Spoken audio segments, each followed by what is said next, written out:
All right, greetings everyone. So we have Dr. Isha Jain with Uh, us. I wouldn't do too much of an intro. I'll let her go ahead and introduce herself. Hi, everybody. My name is Esha. I'm a third year family medicine resident. I am in Cooper University Hospital, which is in South Jersey, born in Toronto. Happy to be here.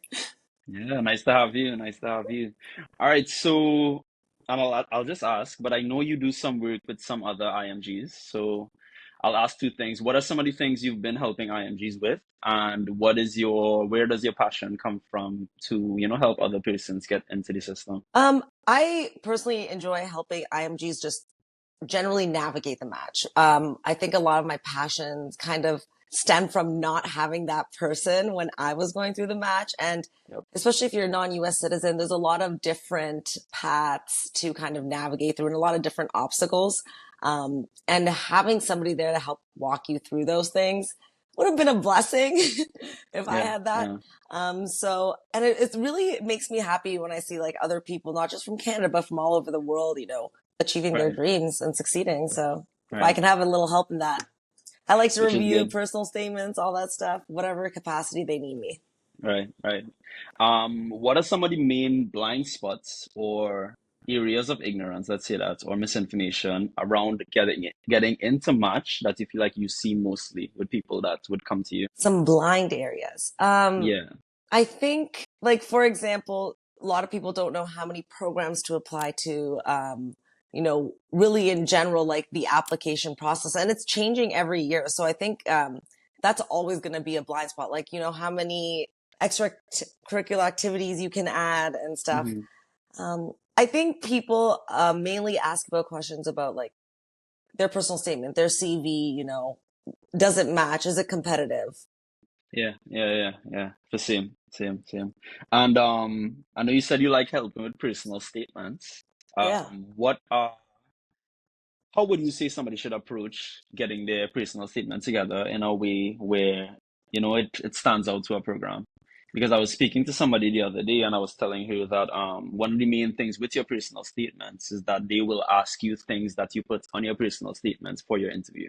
It's Mhm. like their way of saying, okay, this person is unique because of this. So like what is some of the advice you usually have for that? So I think, first of all, getting started on your personal statement early is always a win. And something that I wish I did instead of leaving it to the end was like kind of build up or collect memories. And this is going to be great for your CV as well, just like collecting Hmm. memories, or experiences that you've had in med school. The biggest thing with the personal statement that I've seen when I've reviewed it is people present it like why they want to go to med school. They lose why that specialty or really what makes them stand out for that specialty. And I think when you're writing a personal statement, you have to tell them not only why you're fit for this program, but also what are you going to do? Like what are your plans? You can like recall certain experiences, but really like what is your capacity in that field and how are you going to change that field? And why do you think that that field is the right choice for you? And Right. Hmm. the biggest thing is like also what are you going to bring to the program? And if you can answer those kinds of questions in your personal statement, I think you'll stand out. Right. And with regards to what you can bring to the program, like what are some of the specifics then that, people could probably say, I could bring this to our program So or this is that. where you Hmm. use your experiences, right? So for example, for me, I tutored throughout undergrad or college. I tutored throughout like med school. So I was like, I'm somebody that loves to teach other people, not only in the medical aspect, but outside of that. I taught dance, I taught piano. So this is something that I can bring to this program. And that's what I would even say in interviews. Um, that aspect of teaching, or for example, leadership. Especially for me, that was a huge thing because my program was new. We were starting up from the very core, so they wanted somebody that was not just a team player, but a good leader. So drawing upon your experiences throughout your life to really show those like qualities of what you will bring to the table and who this person is that fits into medicine.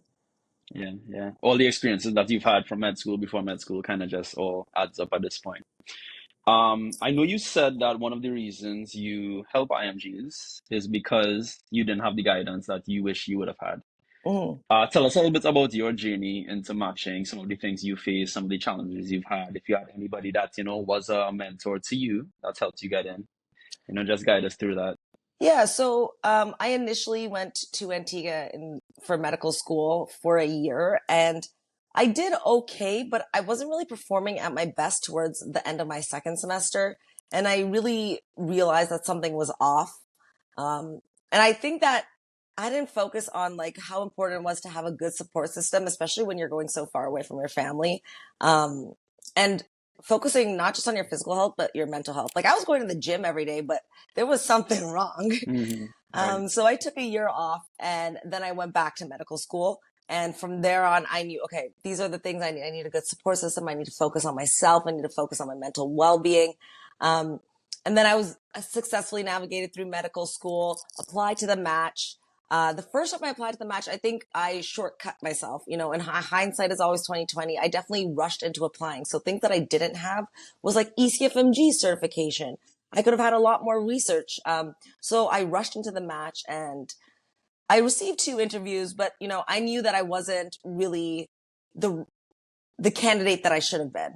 So Mhm. within 5 months, I like published a lot of research. I did a lot of more clinical experience. I got better reference letters. I put my name out there. So I built up my social media platform. And that was a huge way, not only for me to get myself out there, but for others who are hiring to be able to look me up and have me create the narrative that I want them to see. So like, these are all the research stuff I'm doing. And so that really helped me succeed in matching the second time. I went from like 2 to 18 interviews. Um, and I think going through Mhm. those challenges, you really see, you know, where you lack and where you can be better. Right. Um, I didn't really Mhm. have a good enough mentor to get me through Mhm. it. I drew upon like my brother, who's also a physician in Canada, and then a lot of my friends. Like you know, when you're going through it together. But I think in the Caribbean, a lot of people kind of just break off. You know, some Yeah. people like don't go to the class you're in, and you're not sometimes in the class that other people are in. So, Because we're all in different but places. yeah, Yeah. but ask for help. I think that that's something that I, you know, was shy to do. Reach out, ask Hmm. for help. People are more willing to help than you probably think. Right. You touched on two things that I thought was interesting. Oh. The first one I want to ask you about is social media. Mm. Because I remember when I was applying, everybody took the stance of block your social media. Don't use your social Mm. media to get into programs. So that's kind of a different view, which I think would be interesting. But speak some more about that. Where did you get the idea to do that? And what was your approach? So I think in towards the end of medical school, like in my fourth year, you know, I was just posting things like to help other people and kind of like my own medical journey. And then I didn't enjoy the medfluencer space. I was like, I'm not Hmm. an Oh, you influencer. don't? No, I don't think I influence. I like to inspire, but like, I don't Hmm. know if I'm an influencer. Like, I'm not doing all the things that medfluencers do. Hmm. But agree with you. A lot of people were hiding their stuff. You know, people want to be protected. Um, and we all have a private account, but I think what switched was when I didn't match the first time around. I was like, okay, I know places are gonna search me up. I want to Hmm. create the narrative, and plus, I need to make connections. Being a non-US IMG, not really being in America, maybe not being able to go to certain conferences, like financially or just like location wise. Let me Hmm. create this narrative. So I just started boosting myself and then also connecting with a lot of people because I was like, okay, I need to get my foot in the door somehow. Hmm. Um, I will say, whatever way you decide to like brand yourself or your social media, somebody will be attracted. And if you have like a specific niche and a specific passion, and for us, that might be helping, you know, people navigate matching, people Hmm. will always come to your niche. And Hmm. when you show that passion, employers love it, right? They like see you have a Hmm. passion, you have a leadership, you're doing something for a community, and that relays into who you will be as a physician. Did So anybody that interview you, did any of them actually like bring up your Instagram and some of the stuff you were doing? I actually got an interview like that. So I Really? didn't even Hmm. apply to many neurology programs, but I did like aspects of neurology that I was interested in. So I Hmm. threw out a few applications in neuro. Right. And one person who had followed me randomly had advocated for me so much that I guess somebody dropped an interview and I ended up getting that interview slot like right before ranking Okay. started. Like somebody that followed you on your page? Yeah, and they advocated Interesting. to me for their PD and everything. So What was the first part of that question though? No, if you actually got an interview based on somebody that followed your Yeah, page. and people kind of brought it up in interviews, but it wasn't like really my main selling point because I Right. didn't want to be like, oh my God, you just do Yeah. social media. But it did help. It did It help did help. to have But it. I will Okay. say Yeah. my patients even bring up my Instagram, so your patients are always Mm, gonna search you up. Who are they coming to see? They want to know who their physician is. And right. I'm creating this narrative that you see me in all aspects of my life. I'm a wholesome person. I do research. I'm educated. I'm active. So it's beneficial in all Right, right, aspects. right. And what would be if you have to simplify, because it's counter to the mainstream advice that people applying to Match would get, right? Usually you say hide your Instagram, you don't want people to see that personal stuff. I remember people were creating like fake accounts, Mm-hmm. all of these things, right? What Yep. would be your advice if somebody is saying, okay, I want to take the approach of branding myself online so that when I do apply to Match, people could see me as whatever, like whoever I am. Like, what would be some simple tips that you would give them? Because, to even grow your page, get the attention, all of those things. Yeah, people have asked me this before, and I think it really all boils down to what is your niche. So if you have a good niche, or if you're somebody that like, you can post often and you actually have like valuable content, you go for that. Right. Like some people, like their niche is just like, I love cardio. So their page is all about cardio. Or like I have an attending, she is a breast radiologist, and all she Hmm. does is like, the updates about mammographies and just really branding herself that way. Right. Um, find your niche and then go from there, I think. Yeah. And I think people that are outside of marketing, especially doctors, one thing that at least was different for me was that there is always somebody that will follow your brand, regardless of what the niche is. Like it could be something very random, very specific, but there's always Mm-hmm. a community of people that would gravitate to that. So I And you, always think the best. Mhm. Go no, ahead. sorry, go ahead. Yeah, and I was gonna say I always think the best thing is authenticity. Even if you think you might be Mm-hmm. weird, you might be quirky, whatever it is, your authentic self will always match to certain people that would gravitate to it. So yeah, Exactly. Exactly. Yeah. If yeah, you're yeah, just yeah. yourself, people will want to know what you're doing. And, I think also the biggest thing is like a lot of people post their struggles, but unfortunately in this world, people want to see how you succeed. So Mm, it's like, how did you get through that? Or like, what are you doing now to help others? And I think, once you find your niche and then you kind of like push those boundaries, a lot more right, people will join the right. following. So be authentic, find a niche. Don't be afraid of niching to something specific. Yeah. And yeah, people will always find you. People will always follow you. Yeah. Something else you touched on, and I just want you to dive into it. So you spent 1 year on the island, and you said you left because it was so hard. Hmm. And me, well, for me, being from the Caribbean, it wasn't as hard for me to transition to Grenada. But Right. I'm sure being from like Canada or the US, it is like a huge life change. Like everything closes at like 6, that you don't have all the amenities that you would have over here. Yeah. So yeah, just touch on that a little bit and what were some of the changes you made when you went back to the island the second time that helped you basically survive? I think making the right group of friends that Hmm. supported my mental well-being and like the good things that I like to do. And then really keeping in touch with my own support system was very important. And thank God for like technology. We can bring them everywhere. Like I'm going to be moving around for the rest of my life. My family's all in Canada. I'm still in America, but I'm successful because I know that the support system I have, can get me through like tough. Even residency is not that like easy going. Like Yeah, there's yeah, tough it's times. similar. It's similar. Um, Yeah, but and mhm, yeah, adapting yeah, to any space is a skill, right? So you have to learn how to adapt in some way, somehow, whether it's in a different location or a different job. right.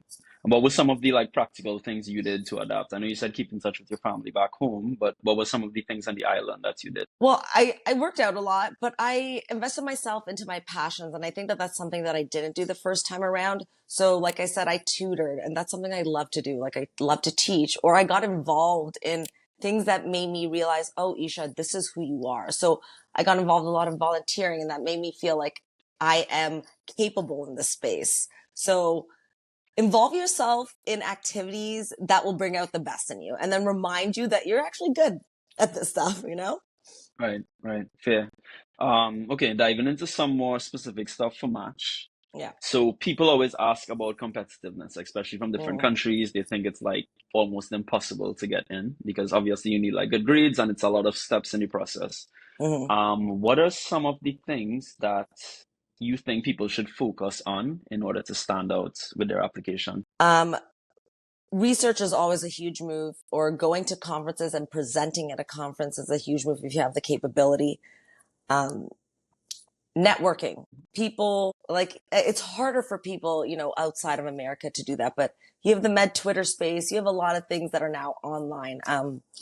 Networking with the right people really puts you in a good competitive area. Mm-hmm, And I think just really like the accumulation of your experiences and how you mm-hmm, portray them. Like, make right. sure you are writing well, or if you don't, you go to somebody that can help you, or your For your personal statement. right, exactly, or your Right, CV or your resume, or even your reference letters. Those are really important, actually, and can make two applicants one look better than the other. Like how well somebody can comment on who you are within and outside of the medical field is way better than somebody who can just say, "Oh, they did a clinical rotation with me."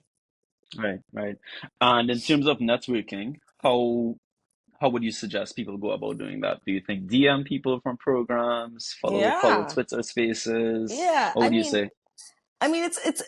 It's a lot, and like I can see it from this side how it might look like, oh my god, like people are just hounding me, but Yeah, you have to advocate for yourself. I even tell that to my patients. You are your own advocate. Like I don't know what you want, so go for it. Go like follow everything. I think I was going to all the open houses even when I wasn't applying.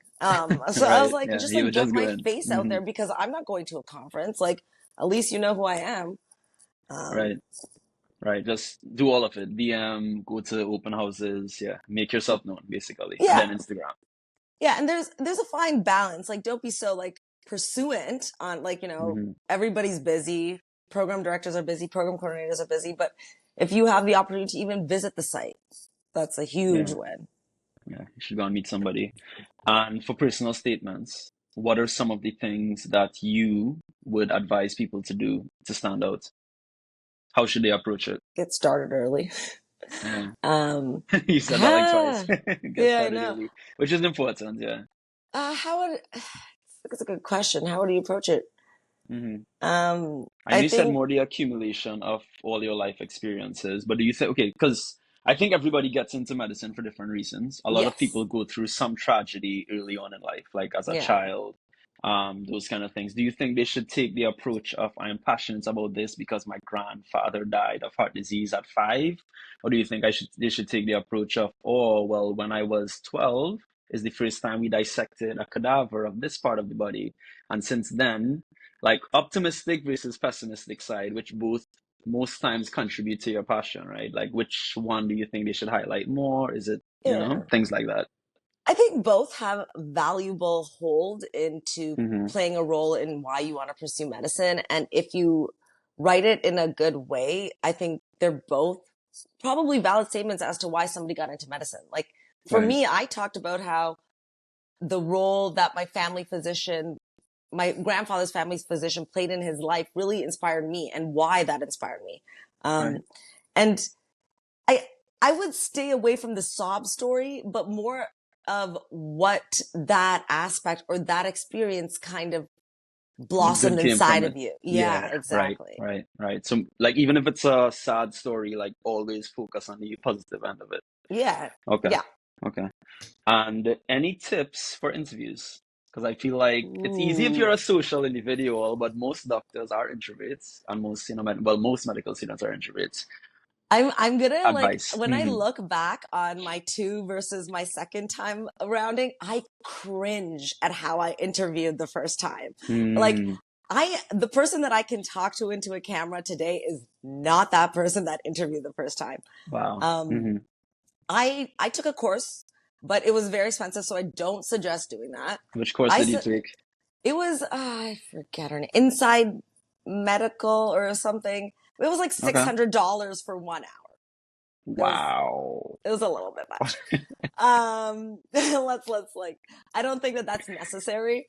But what Yeah. I do think is this is also where it's important to be writing all your experiences down or keeping a log of all of the stuff that has happened that are great experiences that you've had in medical school.